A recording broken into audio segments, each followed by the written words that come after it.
Hi everyone and welcome back to my YouTube channel. So now we are going to discuss about VLSI 2022-2023 question paper. जिसमें question है कौन सा नहीं. So let's go for it. तो first one हमारे section A में 10 question होते थे क्योंकि ये 2023 का क्वेश्चन पेपर है. तो अभी तो 7 ही होते हैं. तो सबसे पहला हमें मोर्स लॉ के बारे में बताना है.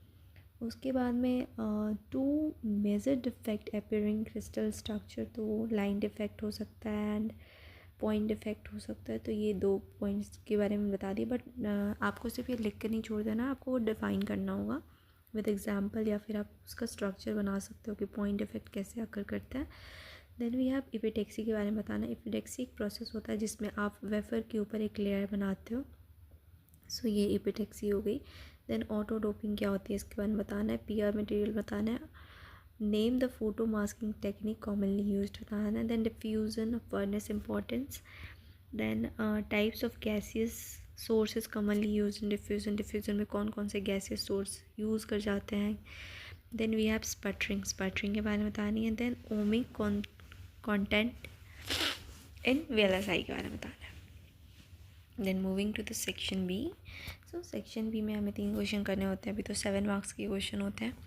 सो हमें पहले सीज़र के बारे में बताना है. तो सीज़र हमेशा ही रिपीट होता है. 3-4 सालों से सीज़र हमेशा ही रिपीट हुआ है. एंड 2026 का जो पेपर हुआ है VLSI का, उसमें भी आया था सीज़र. सो सीज़र एक काफ़ी इंपॉर्टेंट क्वेश्चन हो जाता है यूनिट 1 से. Then we have molecular beam इपिटेक्सी.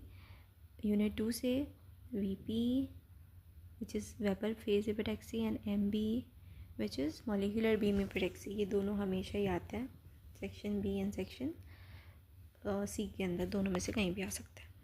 Then we have electron beam epitaxy, lithography के बारे में बताना है हमें. ओके. सो अब फिर यूनिट 4 से हमारा क्वेश्चन हो जाता है आयन इम्प्लांटेशन, जो कि एक काफ़ी इंपॉर्टेंट क्वेश्चन है यूनिट 4 का. सो आयन इम्प्लांटेशन, CZ हो गया, VP एंड MB यूनिट 2 से. ये सारे क्वेश्चन आप अगर पास होना चाहते हो तो मैंने ऑलरेडी एक पूरा वीडियो पोस्ट कर रखा है जिसमें मैंने सिर्फ मोस्ट इंपॉर्टेंट क्वेश्चन बताए हैं. So just go for it. उससे आप क्या करोगे, आप प्रिपेयर करोगे एंड आपके आराम से आप 40 मार्क्स का प्रिपरेशन करोगे. 21 मार्क्स पास होने के लिए बहुत इनफ है. लाइक इनफ है. 40 मार्क्स बहुत ज़्यादा. Then we have explain how packaging can be achieved in VLSI IC. So packaging unit 5 के बेसिक से कुछ क्वेश्चन है. दैट पैकेजिंग बतानी है, स्पटरिंग बतानी होती है, CMOS के बारे में बतानी होती है. तो ये सारे बेसिक क्वेश्चन है. Then we have section C. तो सेक्शन सी के हमारे क्वेश्चन हो जाते हैं, आप देख सकते हो. Explain the importance of wafer cleaning technology के बारे में बताना है. सो वेफर क्लीनिंग कैसी होती है. And then we have various process consideration while designing an IC. So ये हमारा यूनिट 1 के क्वेश्चन हो गए. तो then we have unit 2. Unit 2 में मैंने बताया था VP वेबर फेज इपिटेक्सी, देख सकते हो क्वेश्चन आया हुआ है. और मॉलिक्यूलर बीम इपिटेक्सी सेक्शन बी में आई थी.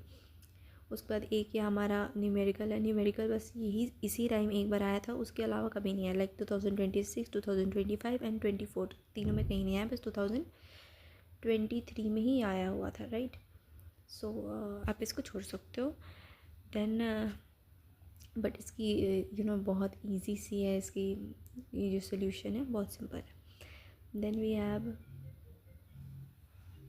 Moving to the next question, जो कि हमारे यूनिट 3 का होगा. सो यूनिट 3 में आया है all process steps of pattern transfer with diagram. Then we have requirement of photo resist बतानी है. यूनिट 4 पे चलते हैं. हमारा फिक्स लॉ. फिक्स लॉ के बारे में मैंने पिछली वीडियो में बताई थी. फिक्स लॉ जो है हमारे VLSI में बस 2 ही डेरिवेशंस आते हैं, जिसमें से एक फिक्स लॉ है जो कि हमेशा आता है. तो फिक्स लॉ बहुत ईजी है, आप कर सकते हो. डिफ़ाइन करो, देन उसको ड्राइव कर दो. फिर हमें बताना है how impurity concentration and junction depth are independently controlled in ion implantation. Ion implantation है, मैंने बताया था. आयन इम्प्लांटेशन यूनिट 4 का एक इम्पॉर्टेंट क्वेश्चन है. Then we have unit 5 metallization के बारे में बताना है. एंड देन स्पटरिंग के बारे में बताना है. ठीक है. फिर हमें CMOS के बारे में बताना है. सो यूनिट 5 के सारे क्वेश्चन हो गए. तो go for it. And question हमेशा ही रिपीट होती रहती हैं. सो बहुत अच्छे से आप अच्छा स्कोर कर सकते हो इसमें. So note down the question, इसके आंसर्स लिखो and then practice it. All the best for your examination.